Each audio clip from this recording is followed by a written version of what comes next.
Bharatiya Janata party प्रति 6 वर्ष नुआ सदस्यता अभियान कार्यक्रम आरंभ करे। माननीय यशस्वी प्रधानमंत्री गतकाली दिल्ली यार उद्घाटन करछन्ती। राष्ट्रीय अध्यक्ष जेपी नड्डा जी प्रधानमंत्री महोदय को प्रथम सदस्य करके कार्यक्रम गतकाली आरंभ करते दिल्ली।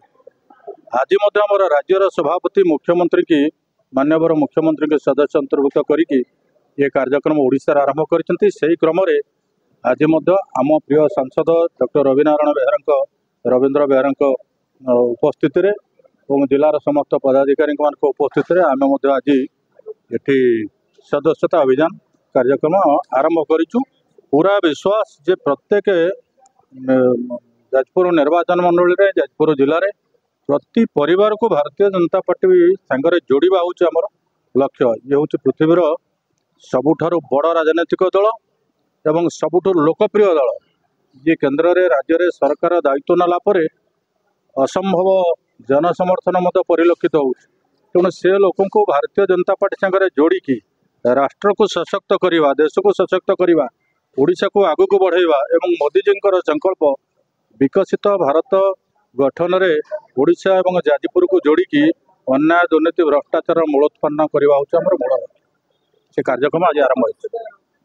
आम जाजपुर विधानसभा निर्वाचन मंडल में आम पाखापाखि 1 लाख माँ भौणी छात्र युवक श्रमिक सब वर्गर सब श्रेणी लोक नहीं आम भारतीय जनता पार्टी की आगु को सशक्त करने की चेष्टा।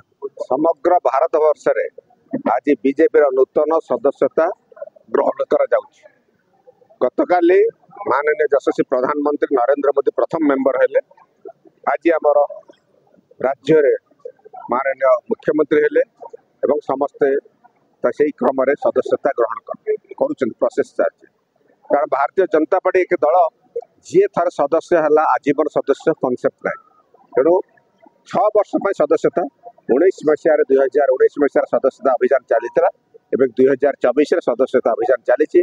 जद्वारा आम ठीक लोक जी दलर नीति आदर्श राष्ट्रवादी तत्व विश्वास करे से बेले व्यक्ति को से बेले लोक को आम सदस्यता ग्रहण नबू एवं आशा करुचु समग्र पृथ्वीर सर्वबृहत राजनैतिक दल एवं ओडिशार मध्य विस्फोरक भाव सदस्यता बढ़ी चलो।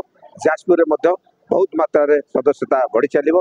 से आज मंगलपुर और दशरथपुर 2टा मंडलर ये जो सदस्यता अभियान बैठक है तो समस्त उत्साहित जे बहुत मात्रा बीजेडी और अन्य सरकार को मान अन्य दल व्यक्ति को भांगिकी भारतीय जनता पार्टी फिल्टर करके ठीक व्यक्ति को नेबे जे कि आम नीति आदर्श अनुप्राणित है।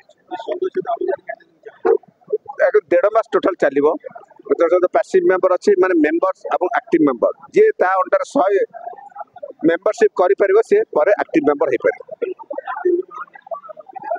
एक्टिव मेंबर हेले पद पद पर रही पारे आउ अन्य बेनिफिट रही पार भारतीय जनता पार्टी।